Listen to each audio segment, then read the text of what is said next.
Hey, have you ever sent a text and totally regretted it later because it got misunderstood?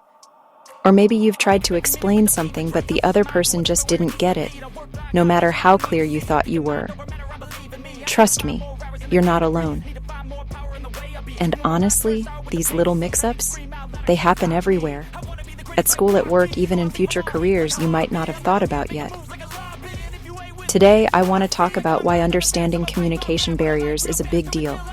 Not just for passing your class, but for basically crushing it in life and work. So, what does the curriculum want you to know? Here's the expectation. You should be able to explain the barriers and obstacles to effective communication.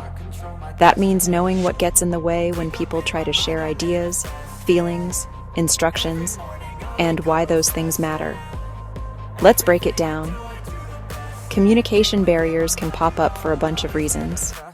Sometimes it's cultural differences, like the way you greet someone in Toronto might be totally different from how someone does it in Tokyo. Other times it's about perception. You might see a situation one way, but your friend sees it totally differently. There's also stuff like using the wrong communication channel. Imagine texting your boss about something super important when a face-to-face chat would have been way better. And don't forget about semantics. Words can mean different things to different people.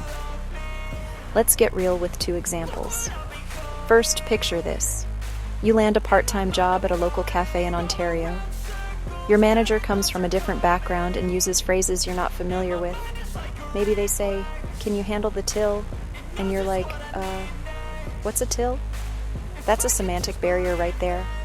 If you don't ask, you might end up doing the wrong thing, or nothing at all. Now, for an international twist. Imagine you're part of an online student project with teens from across the globe. You're chatting with someone from Brazil, and you realize their sense of time is way more relaxed than what you're used to. Meetings start late, and deadlines feel flexible. That's a cultural barrier. If you don't talk about it, frustration builds, and the project could fall apart. See? These obstacles aren't just textbook stuff. They're real, and they show up in jobs, university, and even your friendships. The more you get why communication can break down, the better you'll be at solving problems, building strong teams, making sure your voice and your ideas are heard. So, here's something to think about. What's one time you faced a communication barrier, and how did you deal with it? Could understanding these barriers help you reach your goals in the future? Cultural differences, perception, communication channels, semantics, spot them early, talk them through, choose the right channel, clarify words. Thanks for hanging out with me. Don't forget to reflect, and I'll see you in the next one. I wake up every minute with the fever dreams. I push a mind to a limit where it needs to be. I work blind, got vision I don't need to see. I'm picking mind over matter, I believe in me. I need to find more hours in the day to breathe. Need to find more power in the way I be. And when my mind turns sour with the painful scenes, I need to scream out loud, I can't stop me. I wanna be the greatest like Rocky.